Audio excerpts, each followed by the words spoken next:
예, 그제 그 1장을 마무리를 다 못해서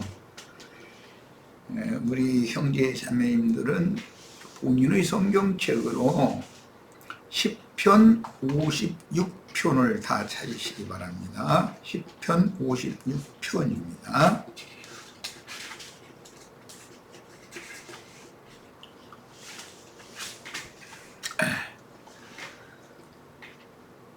참여한 모든 주제들 성경 다 찾으셨죠? 10편 56편 4절 읽겠습니다.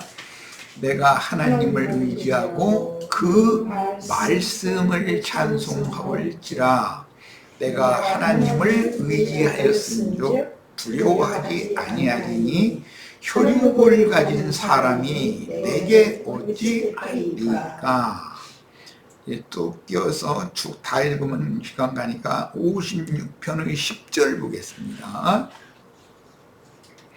내가 하나님을 의지하여 그의 말씀을 찬송하며 여호와를 의지하여 그의 말씀을 찬송하리다. 내가 이걸 나중에 추가를 해서 책에 이렇게 넣은 거는 이스라엘이 지금 성막을 중심으로 해서 유진을 하거나 행진을 하거나 하는 게 그림이 민수기의 중심이기 때문에 민수기가 다루고자 하는 말씀의 핵심 주제는 뭐냐면 말씀이신 하나님의 신정 통치를 이룰 수 있는 하나님의 나라를 세우는 것이 중심 주제예요. 그러니까 하나님의 나라다 그러면은 사실은 말씀 세계다 그런 말인 것이죠. 말씀이 하나님이니까 경배받고 찬양을 하나님이 받는다는 뜻은 말씀을 찬송하고 말씀을 경배하는 거예요. 이 성경 그래서 내가 일부러 인용을 한 거예요. 예배당에 수십 년을 다녀도 하나님께 예배한다 그러지만 예배를 실제로 받으시는 하나님이 누군지에 대해서 그냥 창공 하늘 어딘가 높은 곳에서 막 수염 몇백자 이렇게 쭉 누리고 이렇게 있는 어떤 신이 뭐 자기 정성이게 이런 거 잘 간합을 하시면은 돈보따리 하나씩 이렇게 가끔 툭툭 떨어뜨려주고 이런 식으로 믿기 때문에 그게 우상숭배다 이거예요. 그게 그러면 살아계신 참 하나님을 경배하고 참 하나님을 찬송한다. 하나님이 사람을 창조하시고 사람을 구원하시는 목적은 하나님이 세세토록 구원하신 사람들을 통해서 찬송받으시고 영광을 받으시려는 거잖아요. 그러면 그게 예배고 예배를 받으시는 건데 그 의미를 알아야 된다 이게요. 내가 지금 예배를 누구한테 하는지를 알아야 되잖아요. 이 문제가 해결이 안 되면 계속해서 추상적인 어떤 창공하는 어딘가가 있을 법한 그런 신을 자꾸 추앙하게 되고 그러다 보니 사람들이 혼동하는 거예요. 자기가 섬기는 신이 정확하지 않으니까. 예수님이 내 아버지 뭐 하늘에 계신 내 아버지 이렇게 말씀하시면 창공 하늘 어디에 이렇게 있는 그래서 뭐 하나님 보좌 우편에는 예수님이 승천해서 거기 계시고 가운데 자리에는 하나님이 앉아있고 좌편에는 성령님이 계시다가 성령님만 오셨다. 이제 이런 얘기가 우상숭배자들에게서 나오는 말이란 말이에요. 그게 이 문제를 오늘 명확하게 해야 되겠다 싶어서 이걸 잠깐 다루려고 그러는 거예요. 자, 본인의 성경책에서 이 10편 56편 말씀을 사도행전 13장에서 이제 인용이 됐는데 하나님을 찬송한다는 건 그분의 말씀을 찬송하는 거예요. 하나님께 예배한다는 말은 말씀을 경외하고 말씀을 경배한다 그 말인 거예요. 하나님은 말씀이죠. 이걸 명확하게 해야 되는 거예요. 그런데 말씀은 뒷전이고 자기가 생각하고 있는 자기 그 정성을 이렇게 간합하셔서 뭐 자기가 원하는 어떤 것을 그냥 심부름꾼처럼 아 너는 내 마음에 든다 그러니까 너 저기 네 아들 출세시켜주고 뭐 너 저기 세상에서 성공해서 부자 되게 해주고 그런 식으로 하나님을 찾는다 또는 예배한다라는 것은 우상 숭배를 하는 거단 말이야. 이걸 오늘 내가 명확하게 하지 않으면 2장으로 넘어갈 수가 없어서 넘어가서 자꾸 얘기를 해야 다 소용없는 붕뜬 소리가 되니까 그래서 이걸 명확히 하려고 그래요. 자, 사도행전 13장 48절 49절인데 같이 읽겠습니다. 이방인들이 듣고 기뻐하여 하나님의 말씀을 찬송하며 그랬어요. 우리가 성가대조지에서 찬송한다고 이렇게 찬양하고 참 듣기 좋은 찬양하면 좋죠. 마음의 감동도 받고 은혜가 되고. 그런데 그 찬송을 누구에게 하느냐라는 것이 찬송을 받을 분이 중요한 거죠. 찬송하는 어딘가 있을 법한 자기가 상상하고 있는 어떤 그런 하나님에게 찬송을 한다는 것은 우상숭배하는 거잖아요. 그게 명확하게 해야 된다.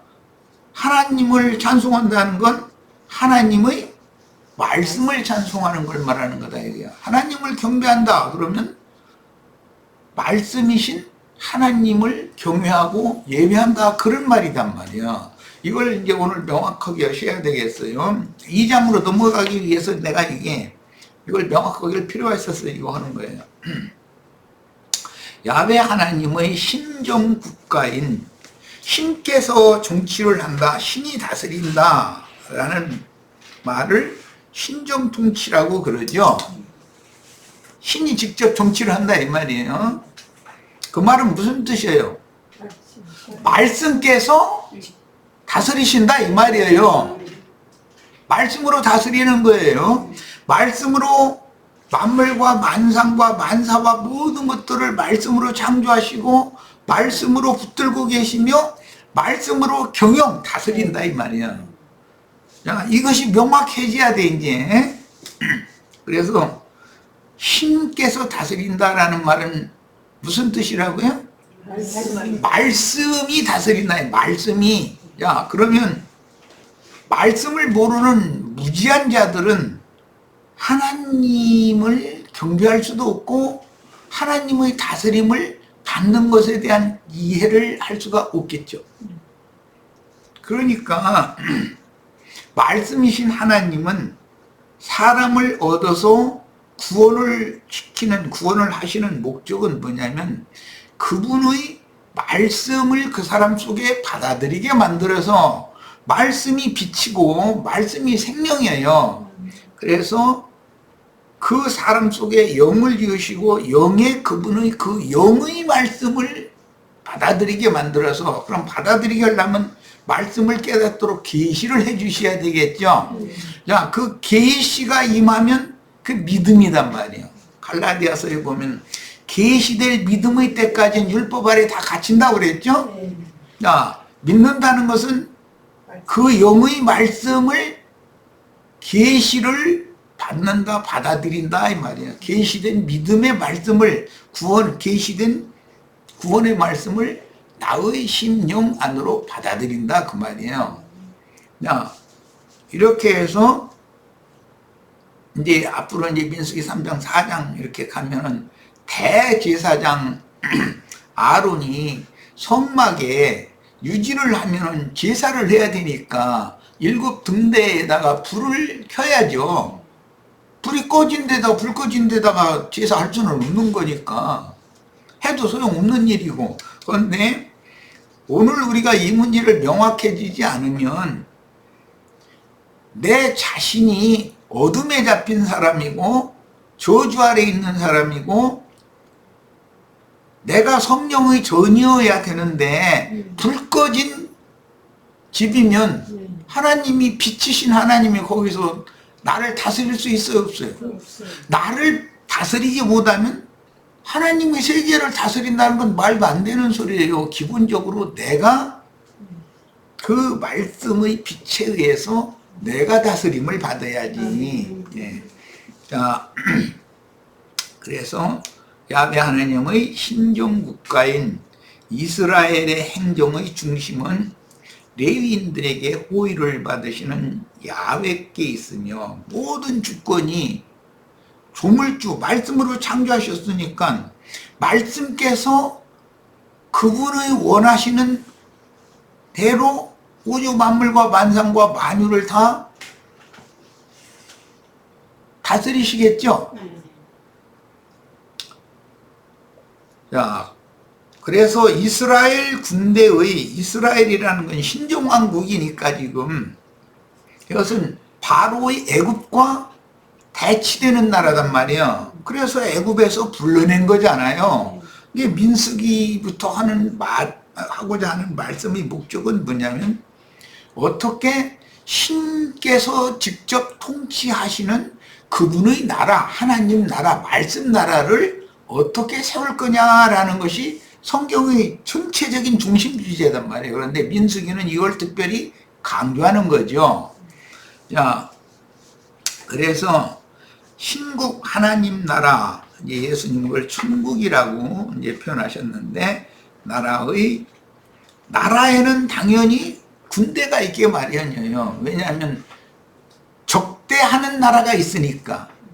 하나님 나라가 있으면 세상 나라가 있을 것이고 세상 나라는 마귀 나라고 하나님 나라는 하나님의 생명을 얻은 하나님을 호위하고 하나님의 영광을 지키는 선한 천사들의 나라단 말이야. 세상 신들의 나라는 애굽 나라잖아요. 세상의 영들이 애굽을 지배하니까. 그러니까 세상에서 뭐가 잘 되고 뭐 흔히들 이제 기도하라고 그러면 수출이 잘 되고 뭐 일선을 지키는 막 군인들이 정신 차리고 저기 나라 잘 지키고 뭐 해가면서 다 좋은 얘기예요. 그런데 다 그게 영에 속한 얘기예요. 육에 속하고 땅에 속한 얘기예요. 이것을 명확하게 구분을 해야 되기 때문에 그래요. 하나님은 영이시기 때문에 영적 자녀들과 영의 세계를 통치하시는 것이지 육의 세계를 영원히 통치하려고 할 것 같으면 마귀가 잘 알아서 세상 나라 통치하게 된게 이미 넘어갔는데 마귀에게 아담을 통해서 세상신 마귀가 아담에게 주신 인간의 존엄성이나 하나님을 경배하는 그 예배권, 예, 이런 모든 소위 기독교계가 말하는 삼권이라고 하는 것을 아담에게 맡겼더니 아담에게서 마귀가 와서 뺏어가 버린 거잖아요. 그래가지고 하나님 나라가 세상 나라가 된 거예요. 그런데 이제 민수기부터 이 군대를 모집해서 뭐 군사훈련을 시키고 뭐 하나님의 영광을 반드시 오르려면 호위해야 되니까 영광을 이렇게 지키는 그런 얘기가 계속 나오면 생각을 딱 우리가 정리를 이제 해야 되는 거예요. 아, 아담을 통해서 마귀가 미혹해서 하나님을 섬기는 권세와 그 낙원을 경작한다. 그런데 이제 다스린다 그러는데 경작하는 거, 그 다음에 그 배필로 준 아내를 잘 보호하고 다스리는 거, 이게 권세거든. 그런데 이게 세속교계는 육적인 권세만 생각하고 있지만 그게 소위 말하는 영권이라고 하는 거예요. 그게 아담에게 준 절대 권이란 말이야. 왕권과 제사장권과 선지자의 권이거든. 야, 이 삼권을 잘 수행하는 종들을 얻어서 그분의 나라를 직접 통치를 하시려면 하나님의 말씀을 계시로 받아서 명확하게 깨닫고 사람들을 만나면 전도도 잘하고 그 사람도 주님의 세계로 돌아갈, 세상 나라에 마음을 뺏겨 있던 사람이 돌이켜서 회개하고 주님께로, 즉 말씀께로 모든 것을 그 영혼이 돌아가야만 주님의 나라가 되는 거지 않겠어요. 그러니까 이렇게 중요한 문제예요. 그러니까 어느 나라라는 것은 반드시 군대가 있다. 왜냐하면 적국이 있기 때문에 그래요. 그러니까 어둠의 권세인 마귀의 나라, 세상 나라인데 세상 나라와 주님의 나라가 서로 대치한다 이 말이에요. 안 맞는 거예요, 그게. 그래서 계시록 마지막에 성경의 최후 말씀은 세상 나라가 주와 그 그리스도의 나라가 되어 주님이 세세토록 왕노로 산다. 이게 이제 결론이에요. 자, 그럼 이 문제를 향해서 우리가 자꾸 신앙이 그쪽을 바라보고 가야죠. 우리가 신앙생활을 하는 표대가 딱 정해져야 되잖아요. 그냥 괜히 이렇게 모인 것 같고 뭐 흩어지고 뭐 그러는 게 목적이 아니잖아. 뭔가 명확한 목적을 가지고 신앙생활을 해야지. 자, 그런데 이게 구약 시대에는 레위인들이 성막, 성전의 가장 근접거리에서 호위를 한단 말이에요. 그래서 하나님의 말씀을 출납하려면 레위인에게 제사장권을 맡겼고, 레위인들 중에서 대부분이 선지자들이 이제 나왔는데, 하나님의 말씀을 대제사장이 가서 듣고 제사장이 성소에 가서 듣고 이런 식으로 제사장한테 하나님의 말씀을 듣고 나와서 마당에서 기도하고 있는 백성들에게 손을 들어서 축사를 해준다 그러는데 대언을 해주는 거단 말이에요, 그게. 자, 그게 하나님의 원래의 뜻이 아니다.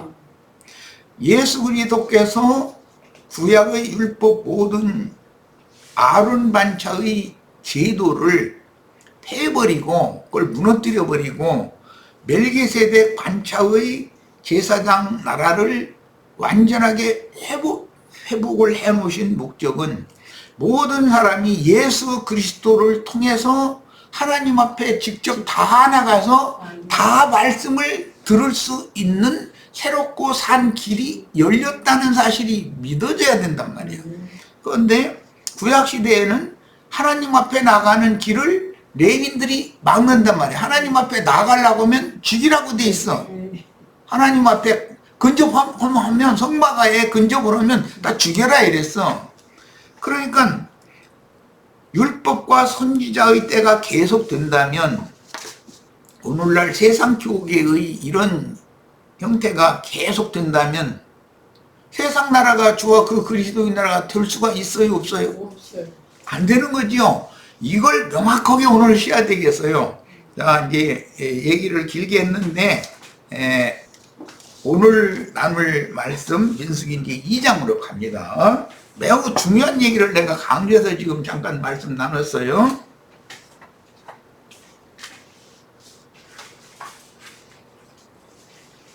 우리 모두는 다 그 영의 말씀, 최종적으로는 그 영의 말씀을 계시로 받아서 그 영의 인도를 따라서 영광의 세계에 가는 새롭고 산 길이 열렸어요. 문도 열렸어요. 하늘 문이 다. 누구에게만? 빌라델피아 교회 이기는 자들에게는 하늘이 열린 문을 주셨다 그랬죠. 누구에게는 문이 닫혔어요? 레위인들이 성막이나 성전을 호위하고 있으면서 성막이나 성전에 가까이 오면은 외인만 죽인다 이렇게 돼 있는데, 레위인들은 자신들의 교권을 위해서 자기 동족인 이스라엘 백성 12지파라 할지라도 성막 가까이 근접을 못해요. 마당에까지만 가는 거지. 그래서 이스라엘의 뜰이라고 하는 그곳에까지만 가는 거예요. 거기서 계속 기도하는 거예요. 그거는 하나님의 경륜과 너무 맞지 않는 짓을 오늘까지 하는 거예요. 구약시대는 그런 것을 그렇게 하라고 하나님이 아론 반차를 하나님이 세우셨기 때문에 그렇게 했는데, 그것이 하나님 앞에 나가는 길을 막는 짓이다라는 것이 다 깨달아진 사람들은 멜기세덱 반차가 회복되지 않으면 우리가 하나님의 영광 앞에 이룰 수가 없다. 우리가 아무리 노력을 하고 세상 없는 짓을 해도 소를 하루에 10마리씩 갖다 바쳐도 하나님의 영광에 나갈 수가 없단 말이에요. 이거에 명확하게 깨달지 않으면 민수기 2장 이후에 앞으로 이제 행군을 앞으로 이제 나가는 얘기를 해야 되는데, 이것이 명확하지 않은 사람들한테 민수기 2장 3장 4장 내가 계속 끌고 나가면 무슨 소용이야. 관념이 이렇게 쪄들어 있으면. 오늘 이것을 명확하게 하고 이제 오늘 자료해드린 자료로 갑니다. 자, 민수기 이제 2장으로 가는 거예요. 민수기 2장 1절로 2절 먼저 봅니다. 여호와께서 모세와 아론에게 말씀하여 이르시되 이스라엘 자손은 각각 자기 진영의 군기와 그랬어요. 그러니까 이스라엘 12지파가 다 하나님의 군대가 된 거죠, 지금. 그런데 그 군대의 기수에 레위지파는 들어가지 않았어요. 레위지파는 성막을 호위하고 성막의 일을 책임지는 직분을 출애굽기 32장에서 이미 그 직분을 받았기 때문에 원래는 이스라엘 모든 백성이 제사장으로서 제사장 나라가 돼야 되는 거예요, 원래는. 그런데 이게 변칙이 들어버렸단 말이야, 금송아지 우상 숭배 때문에. 예. 자, 그래서 자기 진영의 군기와 자기 조상 가문의 기호 곁에 진을 치되 회막을 향하여 사방으로 쳐라 이랬는데, 여기 군기라는 것은 엊그제 잠깐 내가 얘기했는데, 국군이라 이런 데 보면은 행사할 때 보면 군기를 이렇게 앞세워서 가죠. 그 기수단이라고 그래요. 그러면 그 어느 군기가 말하는 그 뭐 군단이나 사단이나 어떤 부대기거든, 그게. 그 사단에 소속되어 있는 병사들은 자기 사단의 깃발을 다 알죠. 교육을 받으니까. 그런 것을 생각해 보면 돼요. 그리고 자기 조상 가문의 기호라고 그랬는데 이것은 표시란 말이야. 예를 들어서 이제 여기 뭐 양양 쪽에 8군단인가가 있었죠. 저 인제 쪽에는 3군단 있고, 나는 이제 3군단 지역에서 근무를 했었는데, 각 군단에는 3개 사단이 이렇게 배속이 돼 있고, 그건 전투 사단이 배속되는 거예요. 군단은 후방에 있고 사단들은 앞에가 있죠. 접전 지역이니까 접전을 해야 되니까 이렇게 해서 하고, 이제 지원 그 군단 본부 부대가 있어요. 이제 그 사람들은 행정 지원, 뭐 군수 지원, 이제 뭐 그런 지원 부대죠. 그런 식으로 편성이 돼 있어요. 이런 것처럼 이스라엘도 똑같이 그런 체제로 편성이 돼 있어요. 보면 한쪽에 3지파씩, 그런 게 3개 사단씩 전투 사단이 한 개 군단을 이루고 있는 거죠. 그렇게 이해를 하면 되는 거죠. 어떻게 성경도 물으면서 세상 나라가 한 개 군단이 오면 3개 사단을 이렇게 배속시키고 이런 것이 아마 효율적이니까 아마 그렇게 했겠지. 자, 그런데 군단 사령부의 이제 군단장이 출근을 하면은 길을 울려요. 빨간색에다가 그 별이 그려져 있어요. 사단 사령부면 이제 별 2이나 별 1고 군단장이면 별 3개죠. 네. 그렇게 해서 길을 울려요. 그러면 군단장이 지금 CP에 그 군단 본부에 근무 중이다, 그 말이고, 기가 내려져 있으면 군단장이 퇴근해가지고 없다 지금. 그러니까 군단에 본일 보러 가도 이렇게 먼 데서 봐도 기가 올라가 있으면 들어가면 되고, 기가 없으면 가야 소용없는 거지, 군단장이 없으니까. 말하자면 사단은 사단대로 그렇게 하는 거고, 길을 꼭 이렇게 기로 표시를 해요. 군대 규칙까지 다 일러줘. 이건 군대 기원이 갈 수 없이 기회 기원이니까. 그런데 이제 군단 기를 중심으로 3개 사단이 있으면, 사단기라는 것은 오늘 말씀에서 말하자면은 가문의 기호라고 표시가 되어 있는 거예요. 그 기가 좀 작죠. 작고 대부분 사각형, 이제 뭐 세상 나라의 그 사단 사령부의 기도 이제 예, 직사각형으로 돼 있는 이제 그 펄럭이는 그런 기인데 대부분 삼각으로 돼 있는 조그마한 기 이제 그것은 그 사단 여기서는 이제 그 자기 조상 가문의 기호가 있으면 맨 앞에 기수가 있을 거니까 그 기수가 쓴 자리에 그 조상 가문이 쭉 쓴단 말이에요. 이렇게 배치를 그렇게 한다는 뜻이에요. 자, 이제 2장 3절로 7절까지 더 읽어봅니다. 동방 해돋는 쪽에 진칠자는 그 진영별로 유다의 진영 군기에 속한 자라. 이건 참 중요한 말씀이 이제 나왔어요. 동방의 해돋는 편이라는 말은 성경에는 아주 많이 나오는 말이에요. 이 말은. 자, 동방의 해돋는 편이라는 말은 빛이신 하나님이 임대한 곳이다라는 뜻이 되겠죠. 예.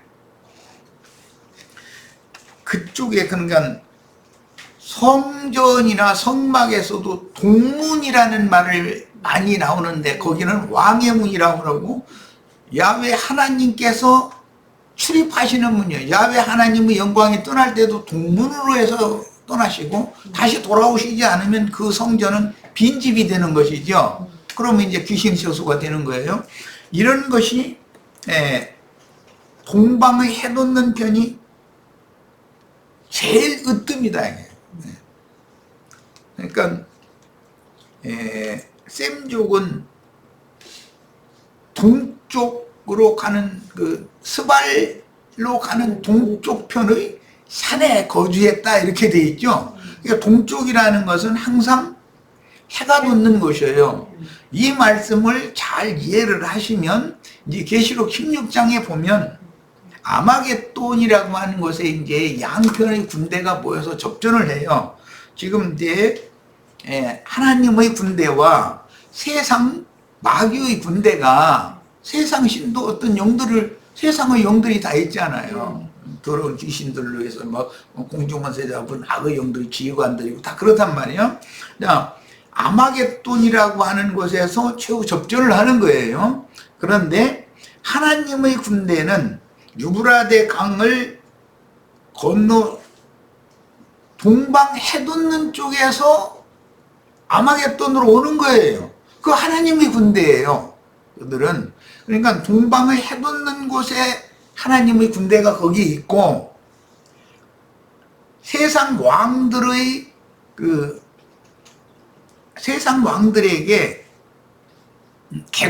귀신 개구리들을 보내가지고 미혹을 해가지고 하나님의 군대를 대적하는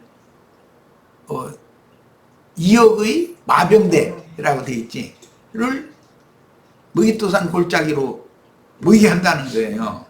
그래가지고 거기서 이제 최후 접전을 해서 하나님의 군대가 이긴다는 거예요. 그런데 이제 거기 보면 뭐 전쟁을 하는데 무기가 뭐냐면 주님의 입으로 나오는 예리한 검이다. 이제 그래서 지난 시간에 두 가지 검 얘기는 화염검과 진리의 성령, 하나님의 말씀의 검, 이 두 검이 양편의 무기다라는 것 이미 말씀드렸고, 이렇게 최후 접전을 하면은 하나님의 군대가 이긴다는 거예요. 최후로는 세상 나라가 계속 이어지는 동안은 세상 군대의 미혹의 영이 많은 사람들을 잠식을 할 수 있다는 건 그가 이긴다는 뜻이겠죠.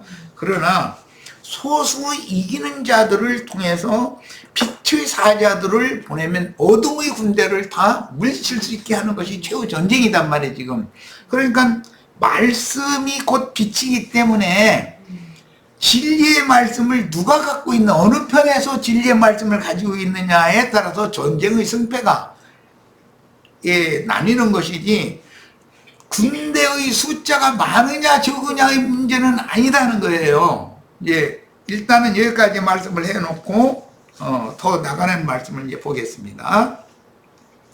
동방 해돋는 쪽에 진칠자는 그 진영별로 유다 진영의 군기에 속한 자라.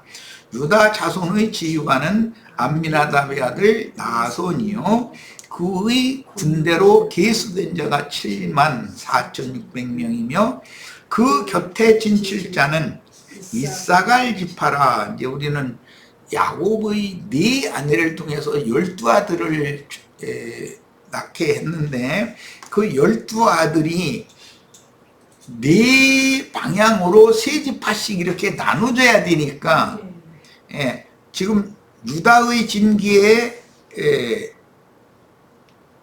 진영을 갖출 지파가 세 지파인데 유다, 이사갈, 스불론이에요.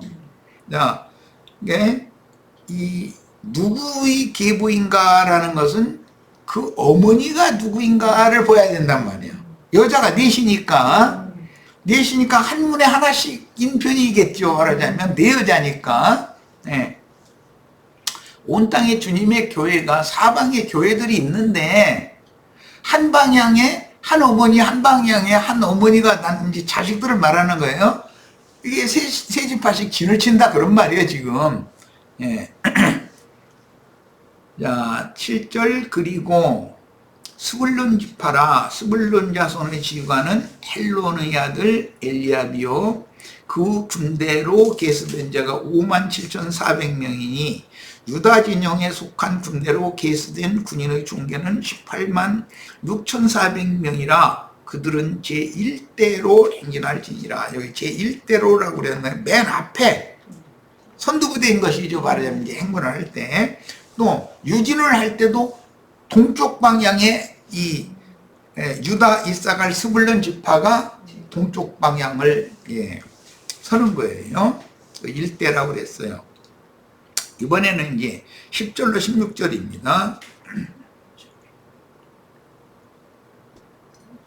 세상 나라는 동쪽이니까 동쪽, 서쪽 이런 식으로 세상은 동서남북 이렇게 하죠.